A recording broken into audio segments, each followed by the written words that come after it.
আসসালামু আলাইকুম। আজ বিশেষ আনন্দের দিন আমার। 38 বছর পরে এক প্রিয় মানুষের সঙ্গে আজ দেখা হবে। চলুন আগে দেখা হবে, তারপরে ধীরে ধীরে কথা বলবো। এখন আমার মোবাইল ফোনটা আমার বন্ধু জাকিরের হাতে দিচ্ছি। জাকির শুট করবে, আমি সেই আমার প্রিয় মানুষকে রিসিভ করব। এরপরে বলবো সে কে, কত প্রিয় মানুষ আমার।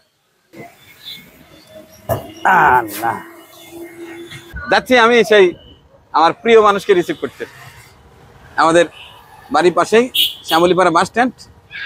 অলরেডি নাকি সে চলে আসছে। 38 বছর পর দেখা হবে। এখন আমি ভাবছি সে আমাকে চেনে কিনা। ও অবশ্যই সে চিনবে, যেহেতু আমার ভিডিওগুলো দেখেই সে চেনে, কিন্তু আমি হয়তো চিনতে একটু সমস্যা হবে। তুমি এই পাশটায় এইখানে দাঁড়াও, এইখানে দাঁড়াও, এইখানে আসার কথা।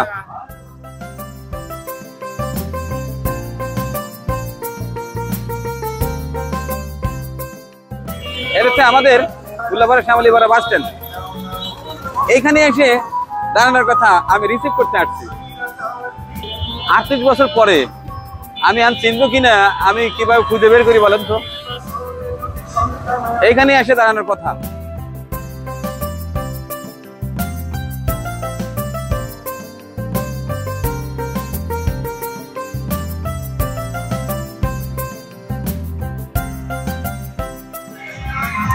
আরে অবস্থা আসি।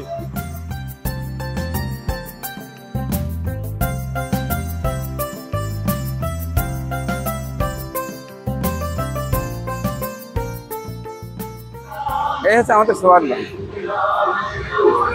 আমি সিলেটে ছিলাম 86, 87 শেষে, 88 প্রথমে আমি উল্লাপাড়া চলে আসি। এই যাকে দেখতে পাচ্ছেন ওনার নাম আব্দুল সোমান। সিলেটের হবিগঞ্জের বালাগঞ্জ বাড়ি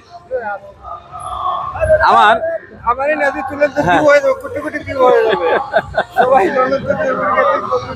আমার আচ্ছা, আপনি ওঠেন। আপনি কোন দেশে ধরে ছিলেন? ইটালিতে। কত বছর? আমি 93-তে ছিলাম, গেছিলাম ইতালিতে। 93-তে গেছিলেন। আমি কিন্তু ওখান থেকে সর্বশেষ আসলাম হচ্ছে 88 সালের প্রথমে, জানুয়ারি কি ফেব্রুয়ারিতে। ওই সময় লাস্ট দেখা। তাহলে কত বছর পর দেখা হলো? 25 আর ওই সাইডে 13, 38 বছর পরে। আচ্ছা ঠিক আছে, চলেন আগে বাসা ছিলেন। ওঠেন ওঠেন ওঠেন ওঠেন। আমি গেছিলাম খামারে।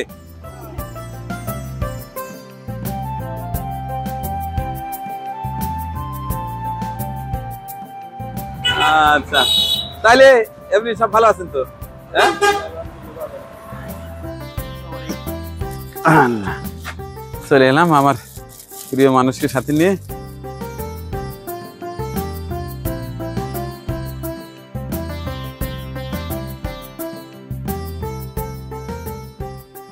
প্রথম যেদিন ফোনে কথা হলো, সেই 38 বছর পরে, তো আমি প্রথমে চিন্তা করছি যে হবিগঞ্জের নবীগঞ্জ নাকি মালাগঞ্জ, ওইখানে সোমান ভাইয়ের বাসা।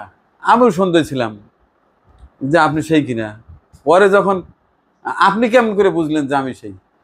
কখন কিভাবে? কোভিডের সময় আমরা সবসময় ভিডিও দেখতাম, তখন তো কাজ ছিল না, আচ্ছা, একটা নিয়ে বসে দেখতাম। হ্যাঁ, তখন ভিডিও দেখতাম। হ্যাঁ, ভিডিও দেখার পরে চেহারা, কথা, এই যে গলার একটা টোন আছে না, এটা আমার মনে হয় যে সেই মালিকই আমরা।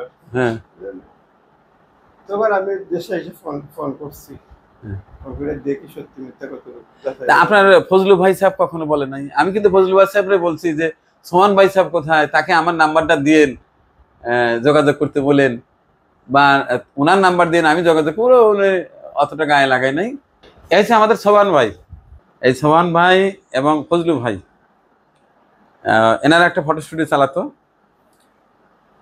মৌলভীবাজারের। এটা হচ্ছে সরকার বাজার, আখাইলগড়া ইউনিয়ন না, এই ইউনিয়নটা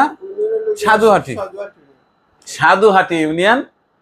সরকার বাজার বাস স্ট্যান্ডে একটা ফটো স্টুডিও ছিল। ওখানে আমি কিছুদিন ছিলাম। তো এতই ভালো মানুষ এনারা, আমাকে খুবই স্নেহ করতো, ভালোবাসতো, আদর করতো। একেবারে 88 সালের জানুয়ারিতে এই সোহান ভাই আমার ঢাকা পর্যন্ত এগিয়ে দিয়ে গেছে। ওই দিনে একটা ছবি উঠেছিলাম আমরা চিড়িয়াখানায় গিয়ে, সেই ছবিটাই কিন্তু আপনার সঙ্গে যখন কথা হলো তখন ওই ছবিটাই পাঠিয়ে দিচ্ছি। ছবিটা দেখে কি চিনছিলেন? হ্যাঁ, তখন তো ইয়াং, সবই ইয়াং ছিল। দেখতে দেখতে সময় কিভাবে পার হয়ে যায় না। আমি চিন্তা করছিলাম যে ভাইয়ের সঙ্গে কি আসলে জীবিত অবস্থায় দেখা হবে না ওপরে যা দেখা হবে। আল্লাহ মিলে সাহায্য করছে। মাঝে মধ্যে কি মনে হইতো আমার কথা? মনে হইতো আমি যখন এই দেখতাম, প্রোগ্রাম দেখতাম, তখন আরো বেশি দেখতাম, শিওরিটি হইতে পারতেছি না যে কে যে এই মানিক সেই মানিক কিনা। এইটাই। আচ্ছা, আর ওই দিন যে আপনি বলে ফেললেন, তখন কি মনে করে বলে ফেললেন যে আপনি তখন আমার একটা ভরসা আইছে হ্যাঁ। ভিতরে যে পানি কি হবো, জিজ্ঞাসা করি।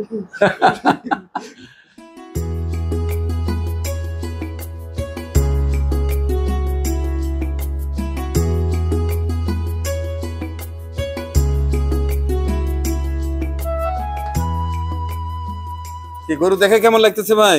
অনেক ভালো, অনেক সুন্দর হয়েছে। হ্যাঁ, আপনার এটা আমার খুবই পছন্দ হয়েছে, এটা দেখে। তাই? হ্যাঁ, অনেক পছন্দ হয়েছে। গরু ছাগল এটা পছন্দ হয়? অবশ্যই অবশ্যই। নিজে কি পালেন? খালি এটা ছোটখাটো আর কি।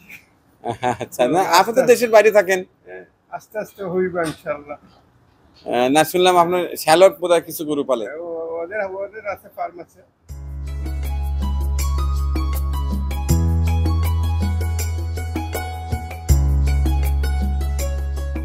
ভাই রাত করে তো দেখে মজা হলো না, আসছিনি অবেলা করে, যে কারণে হয়তো ভালো মজা হচ্ছে না।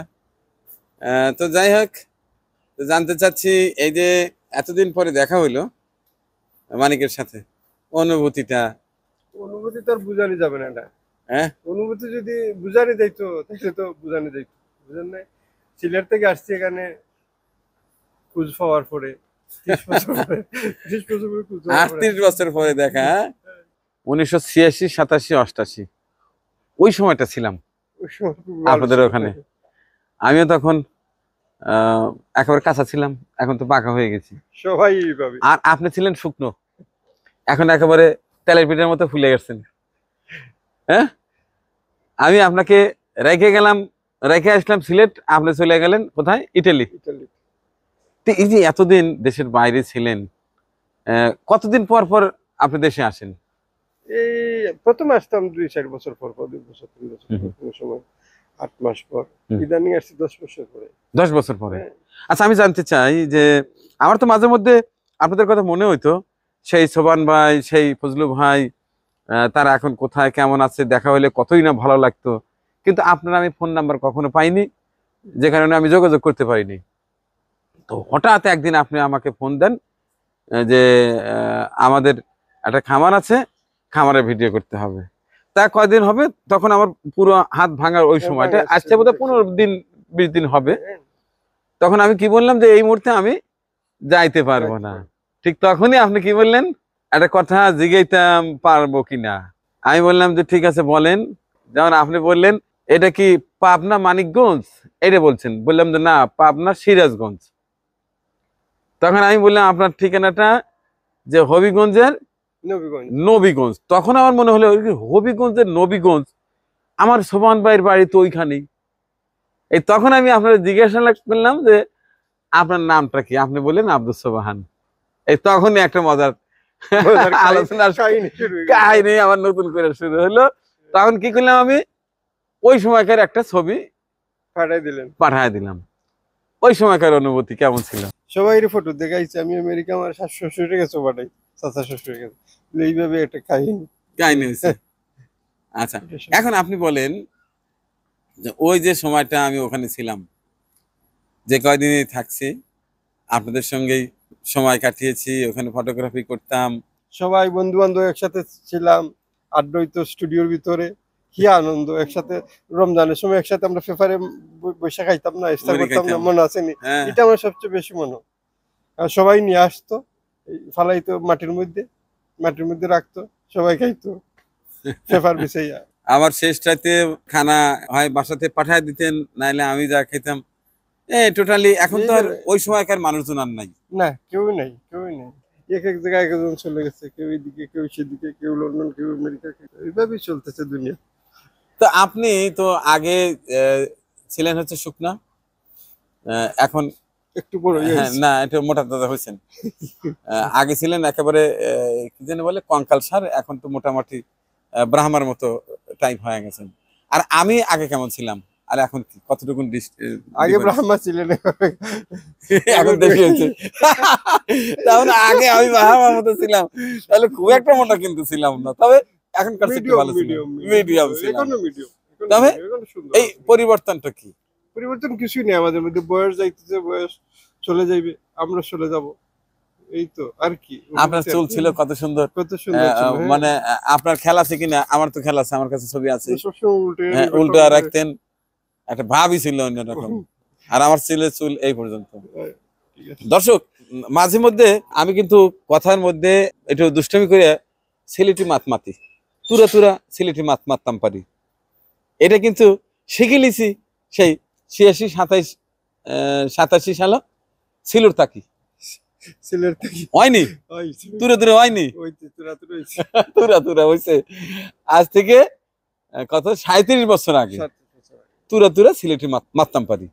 যাই আমার অনেক দর্শক আছে দেশের বাইরে, বিশেষ করে সিলেটিরা বেশি আছে, তো তাদের সঙ্গে জমে এই কারণে যে তাদের কথা আমি একটু বুঝতে পারি। নাহলে আমি প্রথমে যখন গেছিলাম সিলেটে, ওইখানে গিয়ে কিন্তু তাদের কথাবার্তা আমি কিছুই বুঝতাম না। এই যে ওনারা কথা বলতে আমি হা করে তাকা থাকতাম। ধীরে ধীরে ধীরে ধীরে কিছু কিছু বোঝা যখন শুরু করলাম, তখন নিজে তুরে তুরে কইতাম পারি। খুব মজার ভাষা সিলেটে। তো হঠাৎ এই 38 বছর পর আমাদের সেই সোবান ভাই আমার গরিমালায় আজ, আমি আসলে অনেক আনন্দিত, অনেক খুশি হয়েছি। দোয়া করছি ভাইয়ার জন্য, তিনি যেন আরো দীর্ঘজীবী হন, তার পরিবার পরিজন নিয়ে যেন ভালো থাকেন। তিনি থাকে ইটালি তো না ভাইয়া, ইটালি। আর আরেক ভাই আছে ফজলুর রহমান, ফজলু ভাই, তিনি আছেন লন্ডনে। মাঝে মধ্যে কথা হয়, আসলে খুবই স্নেহ করে, খুব ভালোবাসে। তো 2 বছরের মতো আপনাদের ওখানে ছিলাম।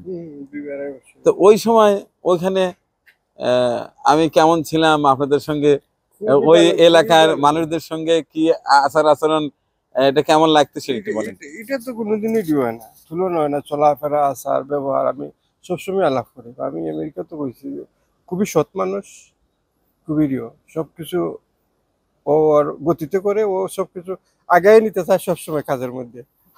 ওই সময় যে আমি এত দূর থেকে গিয়ে যে আপনাদের ওখানে কাজ করেছি, আপনার নিশ্চিন্তে নির্ভাবনায় বাড়িতে যা ঘুমাতেন, এমনকি বিদেশ থেকে কোনো টাকা আসলে আমি দেখেছি ফজলু ভাই আমার কাছে টাকাটা হয়তো উঠায় দিয়ে সে বাড়িতে যা ঘুমাইতো।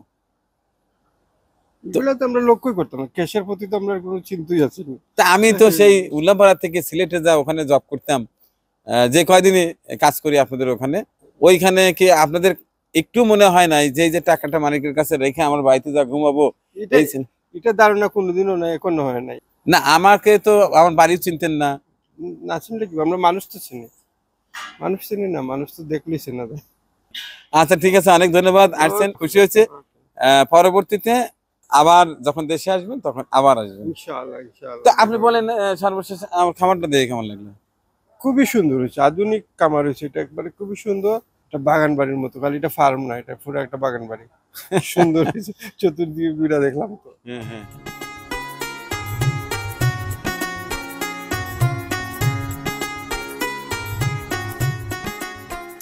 আইলাম, কষ্ট দিলাম, মনে কিছু না, আত্মীয়তা অনেক সুন্দর। না কষ্ট কি, আমি অনেক মজা পাইছি, অনেক আপ্যায়ন করছেন। আসলে তো আপ্যায়ন করার সুযোগই দিলেন না। আরো একটা দিন থাকবেন, আপনি কিনে ঘুরবো, বেড়াবো, খুশি, আনন্দ তো ওঠো, ভিতরের আনন্দটা।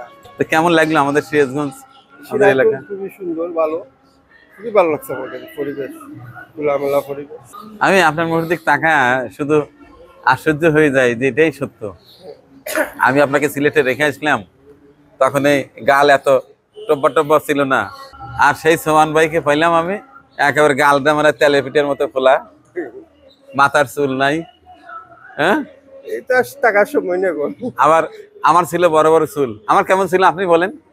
এইটুকু ছিল চুল, ছিল সবসময় এতটুকু থাকতো, কপাল পরা সুন্দরই লাগতো, ভালো ভালো। যাক, দেখে শুনে যায়েন, দোয়া রইল। ভিডিওগুলো চাইলেন আমার কাছে, আমি খালিকা যোগাযোগ করবো, নাম্বার আছে। জি ইনশাআল্লাহ, আমার নাম্বার তো জানাই আছে। আমি রাত্রে ফোন করবো, রাত্রে 10টা বাংলাদেশ না, বাইরে থেকে যারা যোগাযোগ করে আমার সঙ্গে রাত্রিতেই যোগাযোগ করে। দিনে তো সময় থাকে না, আর দিনে করলে অনেক সময় পাওয়া যায় না, আমরা সবার সাথে রাত্রে করি। তো অনেক অনেক দোয়া এবং ভালোবাসা আপনার জন্য। দোয়া করেন আমাদের জন্য, দোয়া করেন সবাই। এই হচ্ছে আমাদের সোহান ভাই। আমি যখন সিলেটে ছিলাম, ওনাদের একটা শখের ফটো স্টুডিও ছিল 1986, 87, 88। ওখান থেকে এসে আমি আমার নিজের ফটো স্টুডিওটা শুরু করি। তো ওই সময়টা একটা গোল্ডেন সময় ছিল, ওই যে বলে না গোল্ডেন লাইফ। অল্প বয়স ছিল, ভাইয়েরও বয়সও কম ছিল, শখ করে ফটো স্টুডিও করছিলেন। আমিও ভাসতে ভাসতে ওখানে গেছিলাম, যাই ওখানে কিছুদিন ছিলাম, যে কারণে মাঝে মধ্যে তুরা তুরা সিলেটি মারতাম পারি। যারা সিলেটি পোয়াপুরিন আসন তারা তুরা তুরা আমরা মাছ বুঝতে পারে না, পারি না, বুঝতে পারো। আল্লাহ দোয়া চাই আমার জন্য, দোয়া চাই আমার সোহান ভাইয়ের জন্য। মহান আল্লাহ আমাদের হৃদয়ের চাহিদাটা আসলে বুঝতে পেরেই কিন্তু তাকে সেই ইটালি থেকে সিলেট, সিলেট থেকে আমাদের সিরাজগঞ্জ, এই দীর্ঘ জার্নি করে কষ্ট করে আমার সঙ্গে দেখা করতে আসছেন। গতকাল আসছিলেন, আজকে চলে যাচ্ছে, এই যে বাসে উঠিয়ে দেবো। আরও 2-1 দিন থাকলে হয়তো আমার উল্লাপাড়ার আশেপাশে কিছু দেখার স্পট আছে, সেটা ঘুরে নিয়ে দেখাতাম, কিন্তু সেটা থাকবে না, কারণ দ্রুতই আবার তার কর্মস্থলে ফিরে যেতে হবে, যে কারণে আটকে রাখতে পারলাম না। ভাইয়ের জন্য দোয়া করবেন। ঠিক আছে, আমার জন্য দোয়া করেন, কাজ দিলে আল্লাহ যদি বাঁচায় তো আর দেখা হবে ইনশাল্লাহ ইনশাল্লাহ।